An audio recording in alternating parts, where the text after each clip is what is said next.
প্রিয় দশম শ্রেণীর ছাত্রছাত্রীরা, আজকে তোমাদের দ্বিতীয় পর্যায়ক্রমিক মূল্যায়ন 2026 বাংলা বিষয়ের,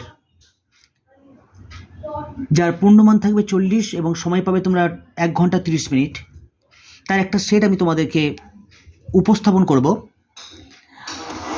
প্রথম একের দাগে সঠিক উত্তরটি বেছে নিয়ে লেখো। 7টা প্রশ্ন থাকবে, যার মান থাকবে 1 করে।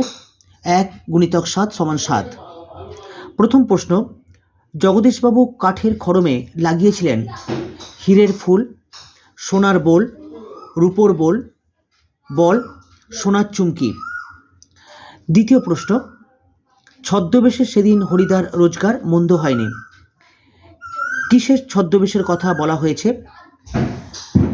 বাইজি এর, পুলিশ এর, পাগল এর, ভিখারির এর।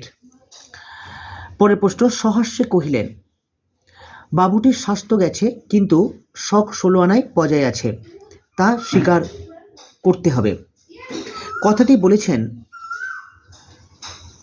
পুলিশ অফিসের অপূর্ব, জগদীশবাবু, নিময়বাবু।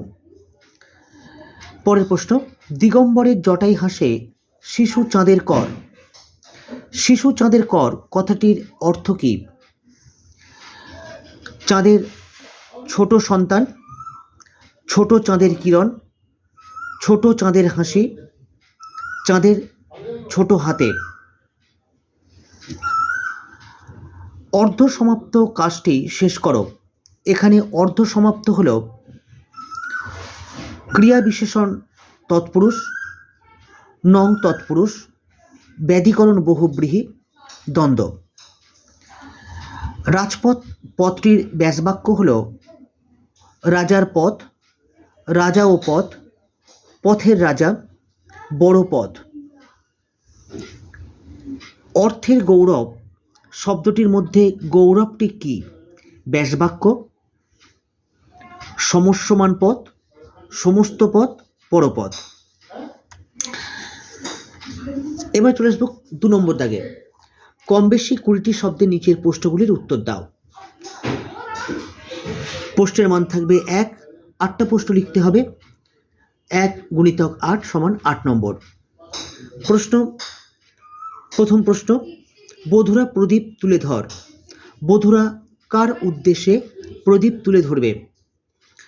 পরের প্রশ্ন, গিরিশ মহাপাত্রের চোখ দেখে অপূর্বর কি মনে হয়েছিল? পরের প্রশ্ন, সিরাজের দুর্দিনকে ঘসেটি বেগম নিজের সুদিন বলে উল্লেখ করেছেন কেন? পলিটিক্যাল সাসপেক্ট বলতে কি বোঝায়? পরের প্রশ্ন, মাভৈ মাভৈ শব্দের অর্থ কী? পরের প্রশ্ন, তার শোকে মহাশোকী রাক্ষসাধিপতি, কার শোকে? পরের প্রশ্ন, একশেষ দ্বন্দ্ব সমাস কাকে বলে? নং বহুব্রীহি সমাস কাকে বলে? এবার চলে যাব আমরা 3 নম্বর দাগের প্রশ্নে। কম বেশি 60টি শব্দের প্রশ্নের নিচের প্রশ্নগুলির উত্তর দাও। 3 × 2 = 6। 3 এর 1, সে ভয়ানক দুর্লভ জিনিস। দুর্লভ জিনিসটি কি? কে কিভাবে তা লাভ করেছিল? অথবা মনে মনে বুঝিল কি কথায় কি কথা আসিয়া পড়িতেছে। বক্তার কোন কথার প্রসঙ্গ কোন কথায় এসে পড়ে?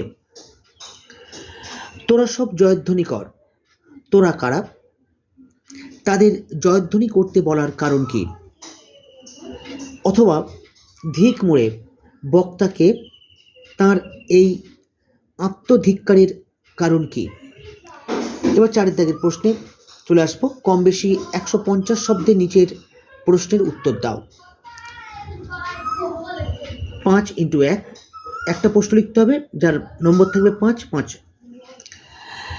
হরিদার জীবনে সত্যি একটা নাটকীয় বৈচিত্র্য আছে। হরিদার কর্মকাণ্ডের মাধ্যমে যেভাবে নাটকীয় বৈচিত্র্য ধরা পড়েছে তা আলোচনা করো। অথবা হাই বিধি বাম মম প্রতি, কার উক্তি? কি কারণে এমন উক্তি? 5 নম্বর দাগে কম বেশি 125 শব্দে প্রশ্নের নিচের প্রশ্নের উত্তর দাও। 4 গুণিতক 1 সমান 4। কলকাতা জয়ের ইতিহাস তুমি জানো? কে কাকে একথা বলেছেন? কলকাতা জয়ের ইতিহাস সংক্ষেপে লেখো। অথবা বাংলার ভাগ্যাকাশে আজ দুর্যোগের ঘনঘটা।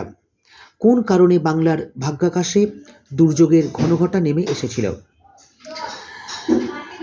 6 দাগের প্রশ্ন কম বেশি 150 শব্দে নিচের প্রশ্নের উত্তর দাও। প্রশ্নের মান থাকবে 5। তোর আসল লজ্জা জলে, আসল গর্বও জলে। বক্তাকে তাঁর এমন মন্তব্যের কারণ কি? আসল লজ্জা ও আসল গর্ব জলে বলার কারণ কি? সেটাই আসল, মানুষ পারে, সব পারে। উদ্ধৃতিটির আলোকে খিদ্দার চরিত্র ব্যাখ্যা করো। 7 দাগের প্রশ্নে চলে আসবো। 7 দাগে কম বেশি 150 শব্দে প্রশ্নের উত্তর দাও। যে কোনো একটি প্রশ্নের উত্তর দাও। মাধ্যমিক পরীক্ষার পরে কি বিষয় নিয়ে পড়াশোনা করবে? এ বিষয়ে দুই বন্ধুর মধ্যে কাল্পনিক সংলাপ অথবা মোবাইলের সেলফি তুলতে গিয়ে স্কুল ছাত্রীর মর্মান্তিক দুর্ঘটনা, এ বিষয়ে একটি সংবাদপত্রে প্রকাশ হবার যোগ্য প্রতিবেদন রচনা করো।